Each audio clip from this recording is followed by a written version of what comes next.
ये शायद सबसे खराब दिन था इन ओवरग्रोन मुर्गों के अटैक करने का। और भी जगह थी, लेकिन इन्हें यहीं आना था। ये मेस्ड अप चिकन्स, जिन्हें बेल्टोस कहा जाता है, दिखने में भले ही डरावने हो, लेकिन पूरा झुंड एक पेनलेस मौत मरता है, और वो भी हमारे बंदे के हाथों। अवेकनर्स, जिन्हें इन मुर्गों को संभालना था, अभी भी शौक में है। सोच रहे हैं कि आखिर इन चिकन्स को ऐसा क्या टकरा गया। उनकी समझ से तो लगता है कोई और अवेकनर सीक्रेटली भेजा गया होगा और उसने ही मॉन्स्टर्स को निपटाया होगा। लेकिन बिना दिखे एक ही बार में पूरे झुंड को साफ कर देना, ये तो किसी के बस की बात नहीं लगती, खासकर इस देश में जहां ऐसा कोई टैलेंट मौजूद ही नहीं है। पर उन्हें क्या पता कि वो मिस्टीरियस कोई और नहीं बल्कि हमारा बंदा कान शाओलू है, उसी हम्बल से छोटे रेस्टोरेंट का ओनर जो उस एरिया में है जहां ये फेदर्ड फ्रीक्स ने हमला किया। वैसे तो कान आमतौर पर इन चक्करों में नहीं पड़ता, लेकिन बेल्टो का मांस, वो तो इतना जूसी और सक्यूलेंट होता है कि इस बार वो खुद को रोक नहीं पाया। मॉन्स्टर्स को ढेर किया और सीधा किचन के लिए ताजा मांस उठा लाया। जैसे ही वो नई डिश तैयार करने लगता है, तभी एक विजिटर आता है। अवेकनर एसोसिएशन से ये बंदा चेक करने आया है कि कान ठीक है या नहीं। बेल्टो अटैक के बाद कान तो मस्त है, और अगर वो सच बोले तो ये सब तो उसके लिए सिर्फ एक और ट्यूसडे जैसा है। रिप्रेजेंटेटिव को जानकर राहत मिलती है कि कोई कैजुअल्टी नहीं हुई। ज्यादातर लोग पहले ही इवैक्यूएट हो गए थे और डैमेज भी कम हुआ। अचानक उस बंदे की नाक ट्विच करती है। कान के कोजी से रेस्टोरेंट से आ रही खुशबू इतनी जबरदस्त है कि उसकी भूख जाग जाती है। वो पूछता है कि रेस्टोरेंट खुला है क्या। कान एक कस्टमर को मना नहीं कर सकता, या कर सकता है। जैसे ही वो अंदर आता है, नोटिस करता है कि जगह कितनी साफ सुथरी और ऑर्गेनाइज्ड है, जैसे किसी हॉलीवुड ड्रामा का सेट हो। वो आराम से बैठता है और मेन्यू देखने की जिद करता है, लेकिन सरप्राइज, कान के रेस्टोरेंट में कोई मेन्यू है ही नहीं। फूड डिपेंड्स करता है उस दिन के इंग्रेडिएंट्स पर। बेसिकली एक डेली स्पेशल होता है, और आज मेन्यू में है बेल्टो स्टेक्स। बेल्टो का नाम सुनते ही रिप्रेजेंटेटिव का ध्यान खिंच जाता है। आखिर वही जायंट बर्ड्स जिन्होंने अभी अभी एरिया पर हमला किया था। पूरा क्रेडिट ऑफ कोर्स जाता है ग्रेट मास्टर गमू को, जिन्होंने 10 के 10 बर्ड्स को पल में मार गिराया।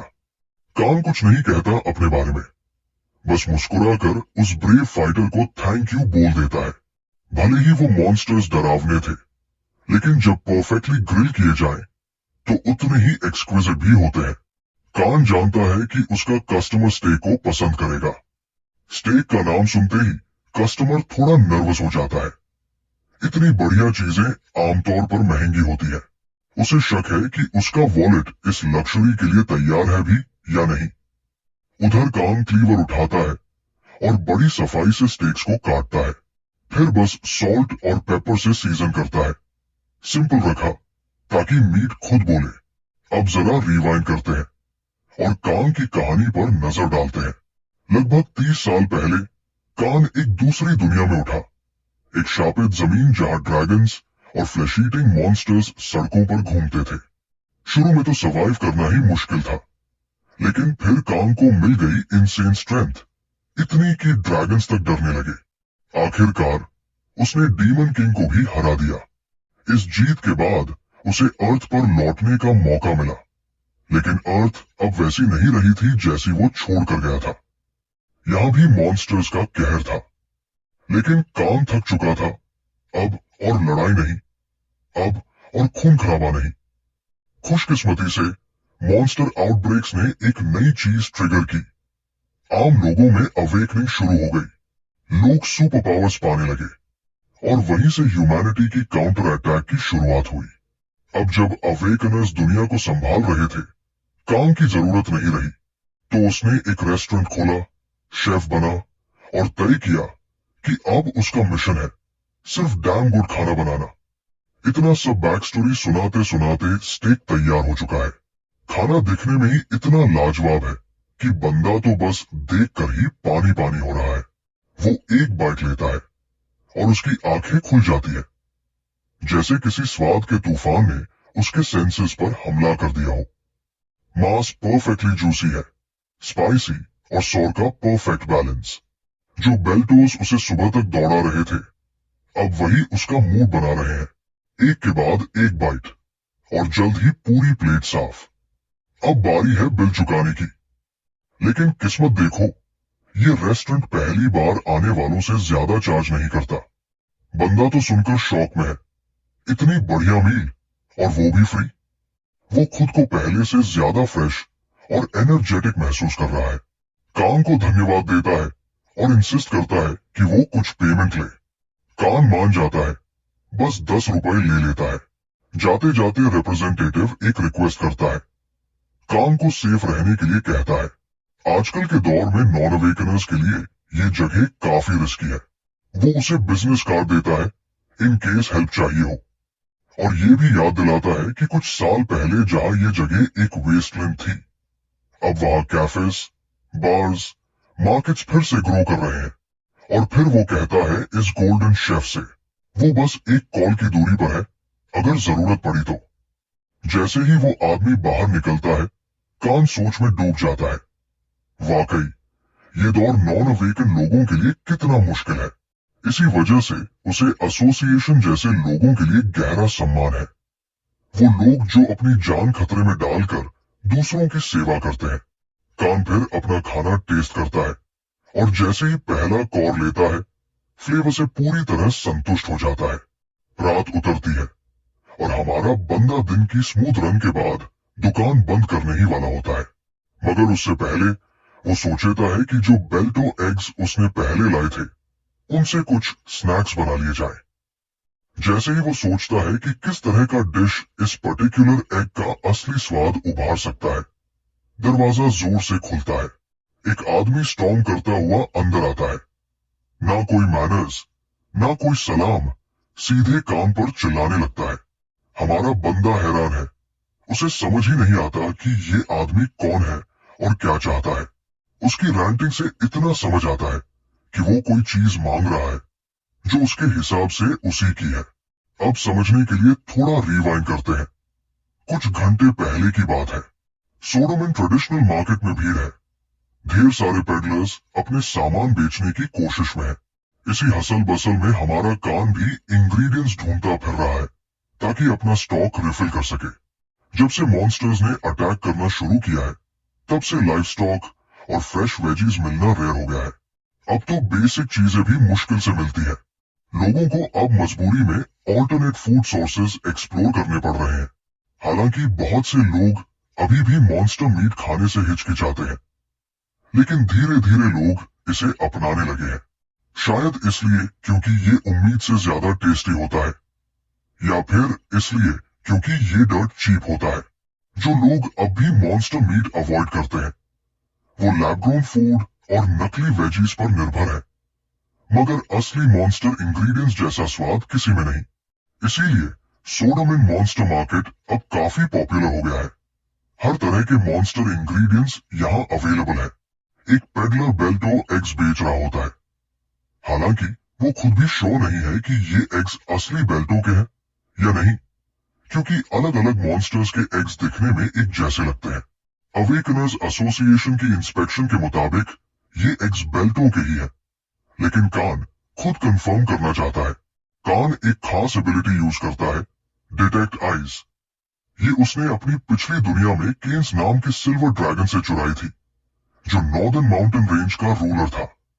ये एबिलिटी किसी भी चीज की स्टैट्स और इन्फो दिखा देती है। डीमन किंग को पकड़ते वक्त कान ने ये स्किल चुरा ली थी, और आज भी ये उसकी सबसे यूजफुल एबिलिटीज में से एक है। एकदम से ढेर सारे नोटिफिकेशंस पॉप होते हैं। पता चलता है कि सिर्फ एक एग ही बेल्टो का है, बाकी सब दूसरे मॉन्स्टर्स के हैं। इससे कान अब उन पेडलर्स की चालबाजी पहचान सकता है, जो घटिया सामान को प्रीमियम बताकर बेचते हैं। जैसे ही कान एग्स खरीदता है, एक पर्टिकुलर एग उसका ध्यान खींचता है। उस पर उसकी एबिलिटी कोई इन्फो नहीं दिखाती। इस रेयर एग को देखकर कान डिसाइड करता है कि इसे भी ले लेता है। घर पहुंचकर वो एक बेल्टो एग तोड़ता है और तुरंत कुक करता है। एक टेस्टी स्क्रैम्बल्ड एग बना लेता है। उसकी रिच अरोमा और स्वाद उसे पुरानी यादों में ले जाता है। वो रेयर मोमेंट्स जब अच्छा खाना लग्जरी होता था और बैटलफील्ड पर साथियों के साथ बिताए हुए पल। बीटीओ एग और काउल मिल्क के ब्लेंड से बना ये डिश टंग पर क्रीमी और सैवरी सेंसेशन देता है। सॉफ्ट और सैटिस्फाइंग। कान आंखें बंद करके हर बाइट का आनंद लेता है और उन चेहरों को याद करता है जो अब नहीं है। तभी उसका ध्यान उस मिस्टीरियस एग पर जाता है जिस पर उसकी एबिलिटी कोई इन्फो नहीं दिखा रही थी। उसे अपनी आर्टिफैक्ट नॉलेज से याद आता है कि ड्रैगन्स के आर्टिफैक्ट्स नेचुरली बनते हैं जब वो पावर्स गेन करते हैं, लेकिन ड्रैगन्स अपने जैसे दूसरे ड्रैगन्स को इन्फ्लुएंस नहीं कर सकते। शायद यही वजह है कि डिटेक्टिव काम नहीं कर रही, क्योंकि ये एग किसी ड्रैगन का है। बिल्कुल अनबिलीवेबल लक है। कान को एक ड्रैगन एग मिल गया। जैसे ही कान सोच रहा होता है कि इस एग से क्या डिश बनाई जाए, तभी दरवाजा एक बार फिर जोर से खुलता है। वही रेड हेड डूड अंदर आता है, चिल्लाता हुआ, और उस चीज की मांग करता है जो उसके मुताबिक उसकी है। कान तुरंत सेंस कर लेता है कि कुछ अनयूजुअल है। जैसे उस एग पर उसकी एबिलिटी काम नहीं कर रही थी, वैसे ही इस आदमी पर भी कोई इन्फो नहीं आ रही। अब तो साफ हो जाता है ये फायरी स्ट्रेंजर एक ड्रैगन है। जब कान कामली उससे पूछता है कि क्या वो वाकई ड्रैगन है, तो वो बंदा गुस्से में फट पड़ता है, आंख सी लहराती है, और वो डिमांड करता है कि कान को ये कैसे पता चला। कान उसे शांति से वार्न करता है कि फर्नीचर जलाने से पहले थोड़ा चिल कर ले, लेकिन ड्रैगन इंसिस्ट करता है कि पहले जवाब चाहिए, लड़ाई अवॉइड करने के लिए, जिससे उसका साफ सुथरा रेस्टोरेंट बर्बाद हो सकता था। कान मान जाता है और बताता है कि उसके पास डिटेक्ट आई नाम की आर्टिफैक्ट है जो किसी भी बीइंग के स्टैट्स दिखा सकती है सिवाय ड्रैगन्स के। रेड हेड ड्रैगन चौंक जाता है, पूछता है कि कान को ये रेयर आर्टिफैक्ट कहां से मिला। कान को उम्मीद है कि ये बंदा भी शायद ये आर्टिफैक्ट जानता हो, ताकि सब कुछ एक्सप्लेन करना आसान हो जाए। ड्रैगन को कान की कामनेस थोड़ी अनर्विंग लगती है। इतना पावरफुल ड्रैगन होकर भी सामने वाला बंदा एकदम कंपोज्ड है। फिर उसकी नजर पड़ती है कान की उस नाइफ पर जो ब्लू ड्रैगन स्केल से बनी है, पर हमारे बंदे के लिए तो वो बस एक किचन नाइफ है। और फिर देखता है कटिंग बोर्ड जो ड्रैगन बोन से कार्व्ड है। Being a dragon, red head बंदा गुस्से से पागल हो जाता है। उसके लिए ये सब उसकी जाति का अपमान है। वो जोर से दहाड़ता है, उसकी आग और ज्यादा इंटेंस हो जाती है। कान थके हुए अंदाज में साय करता है, जानता है कि अब झंझट होने वाला है। ड्रैगन एक मैसिव ब्लू फायरबॉल फेंकता है, लेकिन हमारा बंदा बड़ी आसानी से पास रखी फ्राइंग पैन उठाता है और एक परफेक्ट होम रन स्विंग में उसे उड़ा देता है। अपनी गॉडलाइक स्पीड से कान आगे बढ़ता है और उसी पैन से उस ड्रैगन को एक जोरदार थप्पड़ मारता है। इस पैन स्लैब से ड्रैगन की दबी हुई यादें ट्रिगर हो जाती है। वो आवाज, वो एनर्जी, सब कुछ उसे किसी की याद दिलाता है, क्योंकि पिछली दुनिया में कान ने एक बार माइटी ड्रैगन किंग के सामने आकर उसके आर्टिफैक्ट की मांग की थी। कान डीमन किंग को जल्दी हराना चाहता था और उसके पास बहस करने का वक्त नहीं था। तब ये रेड हेड ड्रैगन बस एक बच्चा था और उसके पिता ही उस आर्टिफैक्ट के असली मालिक थे। जब उसके पिता ने वो आर्टिफैक्ट देने से इनकार कर दिया, तो बेटे को पता था कि अब उनके परिवार की किस्मत तय हो चुकी है, क्योंकि हमारा बंदा पूरे कॉन्टिनेंट पर मिरोलियस के नाम से काफी मशहूर था। अब वापस प्रेजेंट में कान उस रेडहेड से कहता है कि फर्श को ठीक से साफ करो, वरना हालात बिगड़ सकते हैं। मजबूरी में वो ड्रैगन मॉप और बकेट लेकर स्कॉच मार्क साफ करने लगता है। जब वो ड्रैगन किड फर्श रगड़ रहा होता है, तो कान उससे पूछता है कि वो आया कहां से है और ये फायरी बंदा डिटेक्ट आई आर्टिफैक्ट के बारे में इतना कैसे जानता है। जैसा कि फ्लैशबैक में देखा गया, ये बंदा एस्पैन नाम के कॉन्टिनेंट पर पैदा हुआ था, वही दुनिया जहां कान ने डीमन किंग से लड़ा था। पता चलता है कि ये ड्रैगन एक्सीडेंटली इस नई दुनिया में गिर पड़ा, एक खुली डायमेंशनल क्रैक के जरिए। एस्पैन का नाम सुनते ही कान को कुछ पुरानी प्यारी यादें याद आ जाती है और ज्यादा देर नहीं लगती उसे ये समझने में कि जो मॉन्स्टर्स वो इन दिनों देख रहा है वो शायद एस्पैन से ही आए हैं। कान फिर अपना इंट्रोडक्शन देता है उस टाइटल से जो वो अपनी पुरानी दुनिया में यूज करता था, मिरोलियस।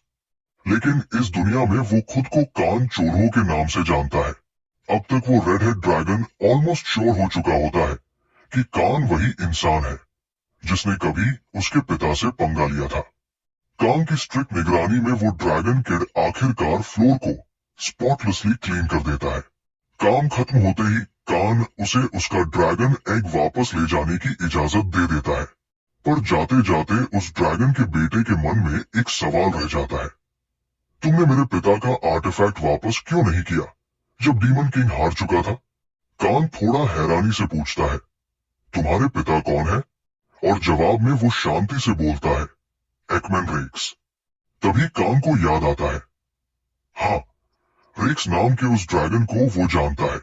अब समझ आता है कि इस बंदे की ऑरा इतनी जानी पहचानी क्यों लग रही थी। ये वही किड है, उस माइटी ड्रैगन का बेटा। कान उसे पास बुलाता है और कहता है कि डरने की जरूरत नहीं है, वो उसे कोई नुकसान नहीं पहुंचाएगा।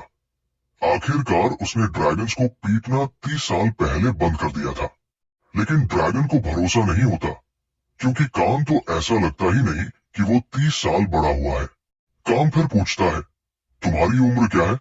वो फौरन जवाब देता है, मैं 50 एस में हूं। कान जवाब देता है, तो मैं तुमसे भी बड़ा हूं, मेरी उम्र करीब 60 है।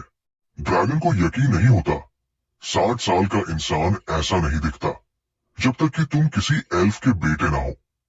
कान एक हल्की सी स्कैरी वाइब में कहता है कि ड्रैगन्स का एरोगेंस तभी सही हो सकता है जब उसे ठीक से सजा दी जाए।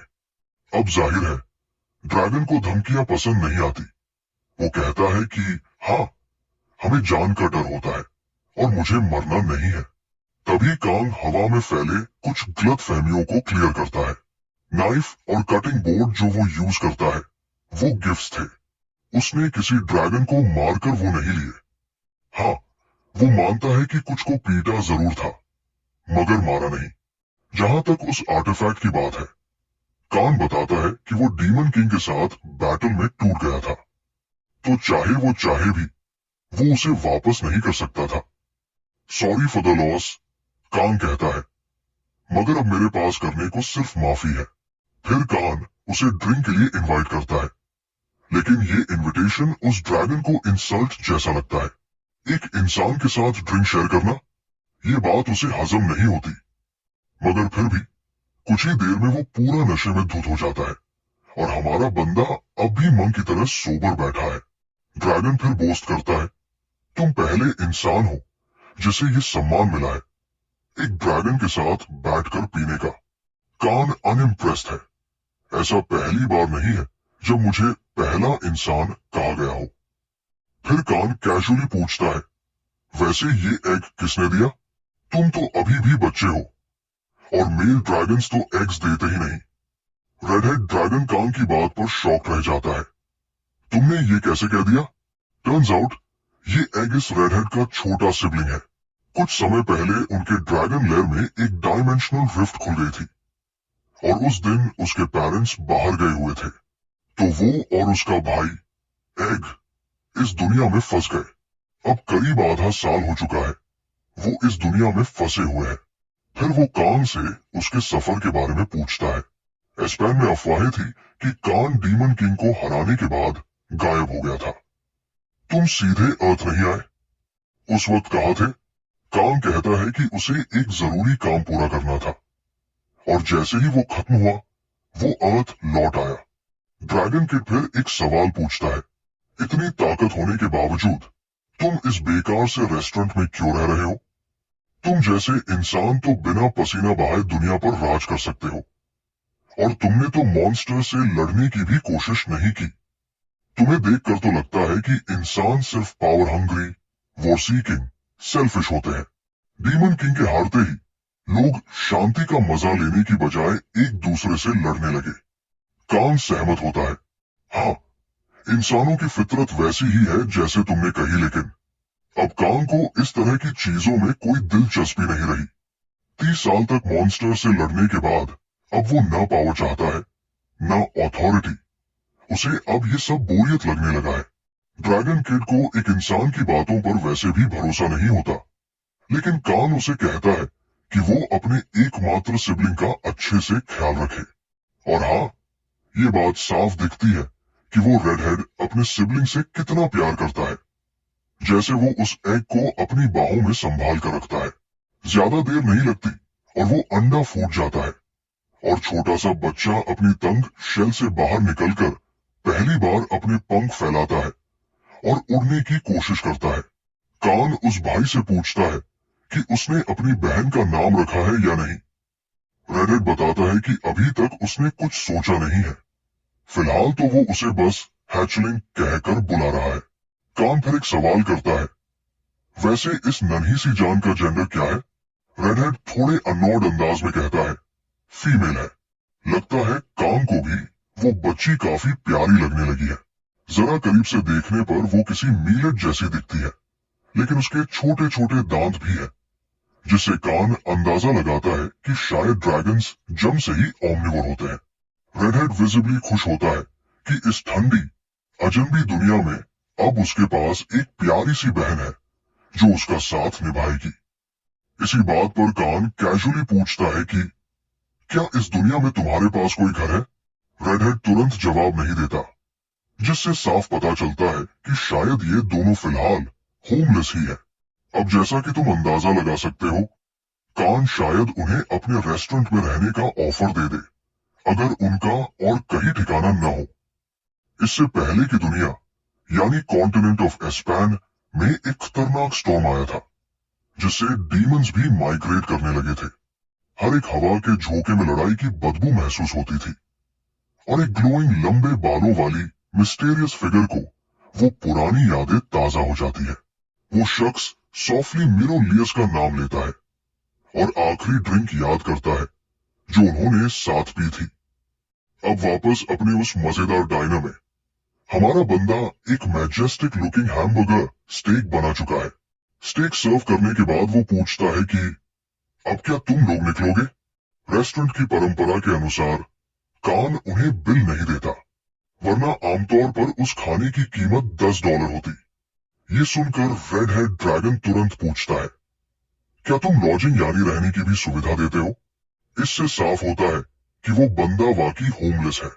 शायद वो एक पावरफुल ड्रैगन हो, लेकिन आजकल की महंगाई, इन्फ्लेशन तलवार से पहले मार देती है। कान उसकी हालत समझता है। उसे पता है कि इस अनजान दुनिया में अकेले पड़ जाना कितना भारी होता है। ड्रैगन्स अक्सर प्राउड और ईगोइस्टिक होते हैं, लेकिन ऐसे हालात में एक ड्रैगन को टूटा हुआ और अकेला देखना कान के लिए भी एक नया अनुभव है। वो सोचता है कि अगर दूसरी दुनिया के स्कॉलर्स ये नजारा देख लेते तो पागल हो जाते। फिर एकमैन रेक्स का बेटा एक ग्रेड 4 मीट स्टोन देता है, जो इंसानों की दुनिया में बहुत कीमती माना जाता है। लेकिन कान इस बात पर अपनी हंसी रोक नहीं पाता। दूसरी तरफ वो नन्ही सी बेबी ड्रैगन एक ब्लैक होल जैसी भूख लेकर पैदा हुई है और अब भी भूखी है। कान उसे और खाना देता है और सोचता है कि इस दुनिया में सर्वाइव करने से ज्यादा मुश्किल है एक इन्फेंट ड्रैगन को पालना। कभी कभी उसे दूसरी दुनिया की भी याद आ जाती है, खासकर उस लड़की की आवाज जो उसके साथ आखिरी ड्रिंक पी चुकी थी। रिग्रेट का हल्का सा दर्द उसे फिर से छू जाता है, क्योंकि अब वो कभी दोबारा उस लड़की से नहीं मिल पाएगा। भले ही वो खुलेआम लॉजिंग की सुविधा नहीं देता, फिर भी कान एक अच्छाई करता है और उन दोनों ड्रैगन्स को बिना किसी चार्ज के कुछ दिन रुकने देता है। असल में ये उसकी अकेलेपन की फीलिंग से निपटने का एक तरीका है। रेडहेड थोड़ा दबाव महसूस करता है, क्योंकि कान उसके लिए बहुत ज्यादा फेवर्स कर चुका है। फिर कान एक पल सोचता है और अपनी उंगली नीचे की तरफ करता है। एक डायमेंशनल पोर्टल खोलता है, जो उसकी पर्सनल सबस्पेस है। वहीं से कसम द इमॉर्टल गॉब्लिन बाहर आता है और कान को राजा कहकर ग्रीट करता है। ये गॉब्लिन देखने में भले ही लॉरेंट मॉन्स्टर हो, लेकिन ये काफी ड्रिप्ड आउट और पागल किस्म का लगता है। स्पेशल बात यह है कि कसम सबस्पेस में कभी मर नहीं सकता और वो कान की उस डायमेंशन का मैनेजर है। कसम कान को किंग कहकर रिस्पेक्ट देता है, लेकिन कान को रॉयल टाइटल्स पसंद नहीं है। वो सब कुछ सिंपल रखना चाहता है। कसम पूछता है कि आप क्या ढूंढ रहे हैं। वो कान से सबस्पेस के मैजिक स्टोन्स की क्वांटिटी बताने को कहता है। कसम बताता है, हमें लगभग इनफिनिट अमाउंट में स्टोन्स है, पर हाईएस्ट क्वालिटी वाले सिर्फ 5 है और हाई रैंकिंग वाले 120। कान कैजुअली उस ग्रेड 4 स्टोन को कसम की तरफ उछालता है। इसमें जोड़ दो। कसम बिना किसी सवाल के स्टोन ले लेता है। जैसे ही कान जाने वाला होता है, उसे अचानक कुछ याद आता है। उधर रेड हेड ड्रैगन एकदम स्पीचलेस खड़ा है। टॉप रैंकिंग मैजिक स्टोन्स भी इस बंदे के लिए कुछ नहीं है। कसम कान को विदा कहता है और जाते जाते उसे याद करता है कांचीहो, वो ऑर्डिनरी ह्यूमन कहकर। अब सब सेटल होने के बाद कान उठता है और रेड हेड ड्रैगन को कुछ काम सौंप देता है। फिर सीन नेक्स्ट डे पर फास्ट फॉरवर्ड हो जाता है। अब हम अपनी प्यारी बेबी ड्रैगन को बड़े आराम से सोते हुए देखते हैं, जबकि बाहर लिटरल डिस्ट्रक्शन मचा हुआ है। वो तो जैसे कोमा में है इस वक्त। कान काफी अनॉयड है उसके बेवकूफ बड़े भाई से, जिसकी हर प्रॉब्लम का सलूशन बस एक ही है, किसी चीज पर फायरबॉल फेंक दो। हमारे लड़के का असली गोल है कि वो ड्रैगन को सिखा सके कि वो अपनी फायर ब्रेथ को एक फिक्स टारगेट पर कंसंट्रेट करे, बिना आसपास की चीजें जलाए। उसने एक स्क्यूअर पर मांस का टुकड़ा लगाया है और ड्रैगन उसे परफेक्ट गोल्डन ब्राउन कलर में भूनता है, ठीक वैसा जैसा कान चाहता था। रेडहेड ये देखकर भी शॉक होता है कि कान ने जिस रेपियर को दूसरी डायमेंशन से निकाला है, वो एक स्क्यूअर की तरह इस्तेमाल हो रही है और वो ड्रैगन की आग से भी अनअफेक्टेड है। इस हथियार का नाम है रीकपेल शाफ्ट, जिसे स्किल ड्वार्फ रीकपेल ने पूरी जिंदगी लगाकर डिवाइन वेपन के रूप में फौज किया था। ये दुनिया के सबसे महान हथियारों में से एक माना जा सकता है, लेकिन कान तो इसे किचन वेयर की तरह यूज कर रहा है, अपनी इन्वेंट्री के बेस्ट आइटम्स को, जिसको पाने के लिए लोग जान दे सकते हैं। ड्रैगन थोड़ा अनॉड हो जाता है कान के इन वेपन्स को इस तरह गलत तरीके से इस्तेमाल करने पर, लेकिन कान उसे चिढ़ाता है कि कम से कम मैं अपनी इन्वेंट्री यूज करता हूं, अनलाइक तुम ड्रैगन्स जो बस जमा करते हो और कभी इस्तेमाल नहीं करते। सिर्फ उसके बिहेवियर से ही रेडहेड ये कंक्लूजन निकाल लेता है कि कान की पर्सनैलिटी एकदम अलग है। दिन और रात जैसी डिफरेंस है ड्रैगन से। वैसे तुम्हें वो पब्लिक सर्वेंट एजेंट याद है जो ही बहुत खुश होता है वापस डायना में आकर और फाइनेस्ट कुक का बना डिलिशियस खाना खाकर। उसे ये जानकर भी सरप्राइज होता है कि कान के पास अब एक नया एम्प्लॉय है, जिससे ड्रैगन थोड़े शॉक्ड और अलर्ट हो जाते हैं। एक अलग बात पर चोई रिवील करता है कि अंडरग्राउंड पैसेज में एक नया और अननोन डंजन दिखाई दिया है। इसकी वजह से सियोदामुन अवेकन हंटर्स को रिक्रूट कर रहा है ताकि उस थ्रेट को खत्म किया जा सके। अब बात करते हैं कि इस दुनिया में डंजन कैसे बनते हैं और उनका क्या मतलब होता है।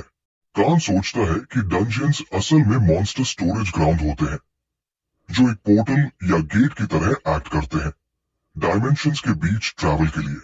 उसी तरह वो खुद भी इस दुनिया में आया था, और वही खान एक्मेन रेक्स का बच्चा भी। हमारा लड़का पूछता है कि उस डंजन की डिफिकल्टी कितनी है और उसे पता चलता है कि कम से कम वो ग्रेड 5 लेवल का है। इसका मतलब ये कि किम संगू और उसकी टीम ज़ेनको को वहां भेजा जाएगा सियोदामुन की तरफ से। वो वही लड़का है जो कहानी की शुरुआत में दिखा था। दूसरी तरफ से शिनचेंस रीजन से चायो अपनी टीम के साथ आगे बढ़ रही है, एक ऐसा नाम जिसे कान ने भी पहले कभी नहीं सुना। टर्न्स आउट सियोदामुन की रक्षा स्पेयर मेज करता है और सीकन रीजन को आइस विच प्रोटेक्ट करती है।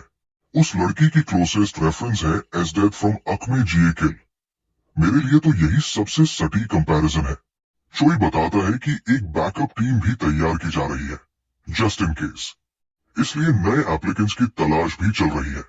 पब्लिक सर्वेंट एजेंट अपना दुख जाहिर करता है।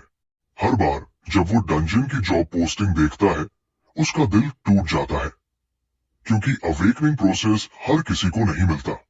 सिर्फ बेस्ट लोग ही चुने जाते हैं, बाकी लोगों को पीछे छोड़ दिया जाता है, भले ही उनके घर में पेट भरने की जरूरत हो। कई मायनों में चोई सोचता है कि अनअवेकन लोग शायद ज्यादा लकी है। कम से कम उनकी स्टेडी जॉब होती है और मौत का डर नहीं होता। फिर वो रियलाइज करता है कि उसे देर हो रही है, कॉन्वर्सेशन खत्म करता है और हमेशा की तरह कान को बेहतरीन खाना खिलाने के लिए धन्यवाद देता है। इस सबसे ज्यादा खान खुश होता है कि उसकी मेहनत को कोई सराह रहा है।